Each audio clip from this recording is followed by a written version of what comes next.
Hello there. Welcome to Guide Coachings. My name is Mosam Ali, and today we are going to discuss a sequel's very important and interesting topic, which is going to be a game changer in your life. If you are learning SQL for the first time, this might be a very helpful tool for you. Now, what is the tool? The tool is data integrity. Yes, you heard it right. Data integrity, my friend, is a very important topic in SQL. If you learn it, if you understand it practically, it will be going to make your understanding more clear, and you will be able to solve puzzles and difficult questions into the interview very quickly and very easily. Okay, so today, if you are new to the channel, please subscribe us so that in it motivates us to create more such videos. In today's video, we will be talking about data integrity, where we will be taking a live example. Let's suppose you have an online store where you are selling books. Now you have two tables: a books table where you keep all the information related to the books, the author ID and the price, and you have another table which holds the author details, that is the author ID, author's region from where he belongs. So let's suppose we have the Harry Potter book and his author. We have the his author detail as well. Then we have our Game of Thrones books series or the volumes, and then we have the author details as well into our authors table. Then we have the God of Small Things, which is written by the author, and we have all the details of those authors into our authors table. So now, how we are going to manage the integrity or the data integrity between these two things? Okay, so we will quickly jump onto the practical window and we'll see how it is going to be managed. So now, see here, we have two tables. The first table is my authors table, where I have created three values: the author ID, the author's name, and the nationality from where the author belongs. Okay, so here I am creating this, and remember, here I have created the author ID with integer and primary key constraint. Okay, we have already discussed about the constraints, and now data integrity is a part of the constraint topic itself. Now, how we achieve data integrity? Okay, let's see. So here I am creating a table. Okay, this table is completed successfully, created successfully. Now I have authors table. So now, see, books are dependent on authors. Authors are not dependent on books. So whenever we are creating or adding any book, it must have the author ID. So if the author is present, only then the book is going to be installed into our library. So we have a huge online library where we are keeping the books and the author's details, but we don't want any books to be stored into our system which does not match with the parent table, that is our authors table, into our books table. So let's assume I am creating here book ID, and I have created four parameters, and this fifth parameter is my, or the fifth column which I have created here is a reference key of this parent table. Now what I have written: book ID, I have written integer primary key, then I have title, and the book title, the author ID, and price. These three informations are from this table only, from the books table. But this, the last one, is coming from my parent table. Why I am calling this as my parent table? Because I am taking a reference of my authors table. Okay, for which column? For author ID column. Okay, and I am giving this reference to my foreign key author ID. Okay, now if I create this, if I create it, I am able to create it now, authors and books. So I will keep it in the same sequence, that I will keep authors first and then I'll keep the books second. Now if I execute it, you can see this is my authors table, which holds three parameters: author ID, name, nationality. Okay, then I have books table. So in books table I have books, book ID, title, author ID, and price. Okay, so this my author ID and this is my price. Now this is my foreign key constraint which I have created on this author ID. I could have written it here also, but this type of example I have already covered, so I have added a different way to create a foreign key and then use it, so that it will be helpful for you to understand different type of syntaxes to write foreign key into a table. Now this we call it as a child table. Okay, and this here we will call this table as a parent table. Why we will call it as a parent table? Because it has the primary key, or it has the reference to which we are referring. Okay, and this will be our child table.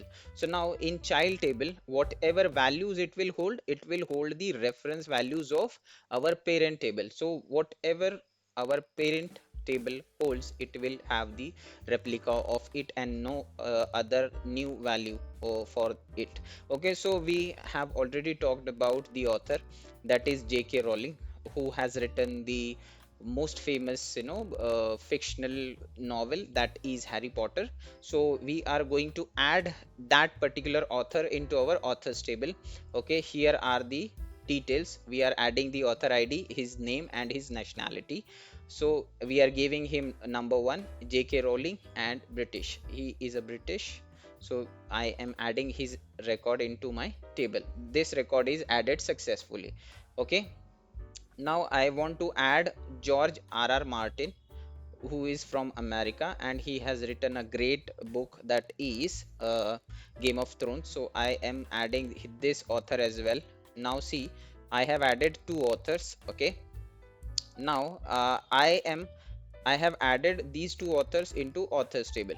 Okay, now my authors table have values, but my books table does not have any value. Okay, so what I will do, I will add one book into my books table. So what I will do, I will add book ID 1, and I will give the title of the book, that is Harry Potter and Philosopher's Stone is my book of the title of the book. And then I have one as a author ID. So this author ID is coming from my parent table, that is this table, that is authors table, and this is the price of that particular book. Now if I insert it, this record will be inserted successfully, and if I now execute it, you can see I have one record here. Okay, now see, if I try to add the same another book. Okay, another book, and Harry Potter series. Okay, I'll give the name as Harry Potter series. Okay, and then I will give the author ID as 1. There is also no problem, it will be having, it will add the value, and I can have two books for the same author. Okay, now if I want to add author ID which is not present into my parent table, it will not allow me. Okay, so let's take an example of this question here, that okay, the third ID is not present over here, and I am adding a book which is written by my third author, that is Arundhati Roy, but her entry is not present into the table. So it should not be allowed to insert that particular record. Why? Because this particular author ID is not present into my parent table, and that is what the data integrity means. It has to be integrated. The parent table, whatever values the parent table holds, child table should holds the same type of values, not the exact values, but the same type of values, so that it helps us to integrate the data, and it helps us to make a balance between parent and child table. If I execute this, it will give me an error. So let's execute and let's read the error. The insert statement conflicted with the foreign key constraints fk. Okay, which we have created over here, fk author id. The conflict occurred in database master table data b dbo dot authors column. The statement has been terminated because it is conflicting with the validation which I have kept. So constraints are nothing but a set of rules, it's a set of validations which are going to be executed before any record or any entry is or any transaction is added into the database, just to make it more crystal clear and more meaningful. So that is nothing but the concept of constraint and data integrity. Now if I add this author, the Arundhati, into my authors table, let's execute it.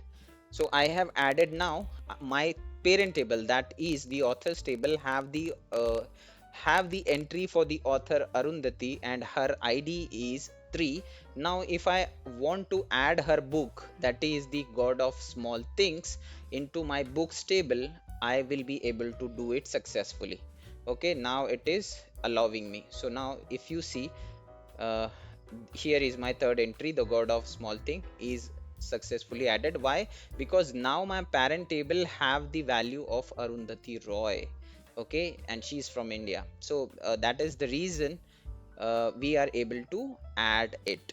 Okay, so this is the concept of data integrity. Now if I try to add similarly, if I try to add this Rich Dad Poor Dad, who's written by Robert Kiyosaki, but his name is not present into the list of the authors, so again same type of error will be thrown to me. Okay, the insert statement conflicted. Okay, so that is the benefit and that is the advantage of data integrity. So next time when you face such type of issues, you can remember the data integrity and you can solve your problem. That's all for today. If you have any questions, any queries, or any doubts regarding the topic which I have covered today, you can write me a comment and we will be discussing it into our next session. That's all for today. Have a good day. Thank you so much. Bye.